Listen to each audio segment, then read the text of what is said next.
everyone, this is Iron and welcome to my review of Dexter Stardust, a point-and-click adventure from Dexter Team Games.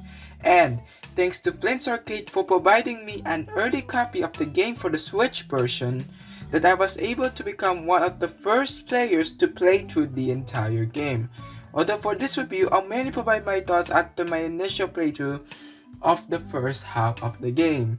Meaning from the very beginning until to the point where it's like 50% of it, which I already now had a lot of content to take care of, so I was like, yeah, that's enough for me to actually combine my thoughts of it. So anywho, if you enjoyed it, make sure to point and click that like button and don't forget to subscribe.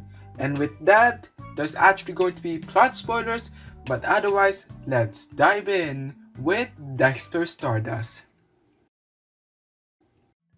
Okay, before we actually dive into the main review, we need to talk about a short development history, and in case of, by the way, any inaccuracies, make sure to let me know in the comments or tweet me out at IronOfficialYT. Okay, here we go. Dexter Stardust was mostly developed by one person named Jeremy Frick and published by Dexter Team Games for Steam, itch.io, iOS, and Nintendo Switch in 2022. In an interview for Nintendo 64, posted in January 2022, Jeremy stated that he started the development of the very first version of the game way back in 2012, with the first known announcement of the game appearing back in December of 2015 under Sea Monster Media. The strange part is that the original demo of the game, titled Night of the Hollow Moon, is maybe half animated but also half real-like capture, at least from what I've seen.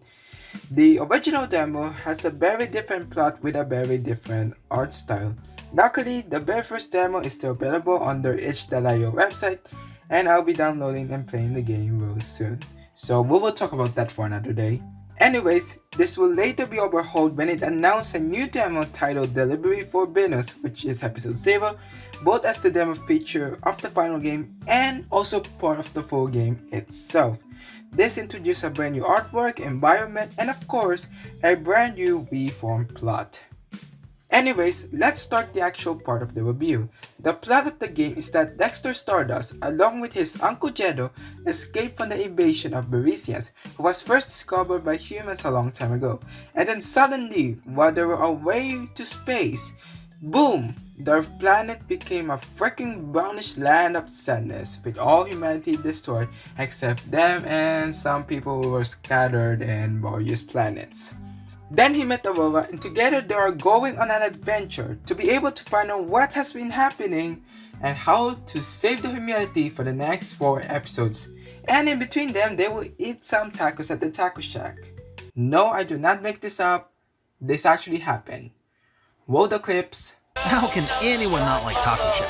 Haha, actually, I've heard there are people that don't like tacos. You think they'll have a Taco Shack there? We can only hope. What about the delivery? Forget the delivery. It's taco time. Come on, we gotta go to the taco shack. Casa del Taco Grande. Wish you could have saved me. I could really go for taco right about now. That plot alone was not just decent, but at the same time something they did do a very good job. Oh wait, not just a good job, it's very well done. They told the backstory of how humanity got destroyed by robots, just to know that. Met with surviving humans on other planets, including Aurora, and then she will become the side person to help with the adventures Dexter had. Now, as I mentioned, this game is a point-and-click adventure. You walk, you find something, you click which function, and it will make it work if it works, of course. The Switch version, the version I'll mostly focus for this review, you can do it in 2 ways. Either if you are usually on TV, handheld, or tabletop mode, through the Joy-Cons or Pro Controller, you basically just move the joystick, point at the object, and then just use the XYBA depending on the action you wanted to take. Although there's another way, which is to the touchscreen, especially if you are actually only on handheld, particularly Nintendo Switch Lite. Now, this is where the touchscreen part was like a bummer to me, because the touchscreen is not actually a 100% touch screen. In fact, you still have to use the 4 buttons A, B, X, and Y depending on what action you want to take. And this is kind of the bummer because I look at the PC version in which you click on an interactable object and then you can click the action you want with just a mouse or on the touchscreen if that is available. And yes, for demonstration purposes, I had to download the 2020 PC version of the game, at least the demo of it, aka Delivery for Business demo. Now, I wish they would be able to do the touchscreen mode, but I would assume that I think it's like possibly because it's the Switch and due to the screen when you are on handheld. Yeah, I would also understand why that happened. But anywho, this game consists of 4 episodes plus 1 bonus episode, which is a short demo from what I said earlier, which actually is like a mini demo but also a teaser at the end for episode 1. But basically you'll run around, find some items, and then do something with it and then use them to clear each part of the episode. Simple, right? Well, it depends on how you do in each episode. Each episode can be short or long, and it can be easy or hard. And trust me, you will point and click and roam all over the first time you will play through the game, while looking up some online playthroughs, of course. Oh, and there are actually hints. They will give you something in the form of a different colored word on some dialogues. That way, you will know which is needed to progress. Other than that, the difficulty is decent, controls were alright, with some stuff that I wish they did, but the other might not have time, or it was actually meant that way, especially the Switch and the PC version and other stuff. Yep, they were different and I would understand that.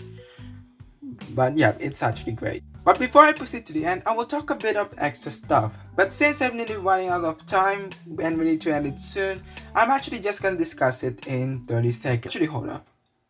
Are we actually going to do this in 30 seconds? Because just to know, I'm actually just gonna read the script and I'm just gonna have to talk fast.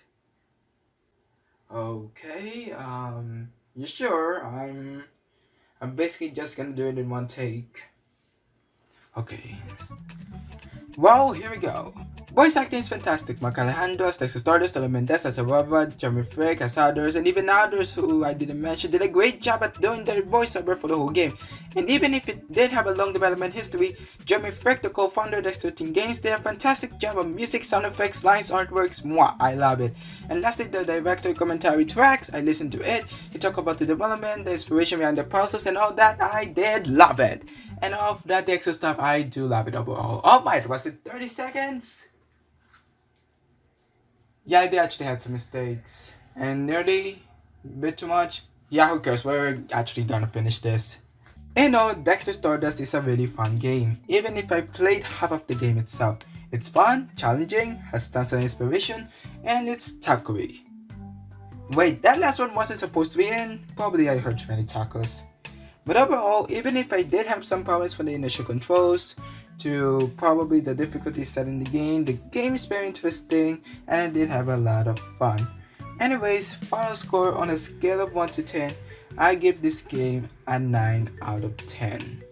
With that, hopefully you all enjoyed my take on this game. If you love what you saw so far, don't forget to support them by pre-ordering this or purchase depending on when you are watching this, either before or after March 3rd.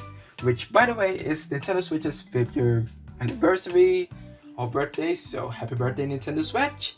And with that, if you like my review, don't forget to hit the like button and subscribe for more reviews like this and turn notifications. With that, have a wonderful day and until next time, later.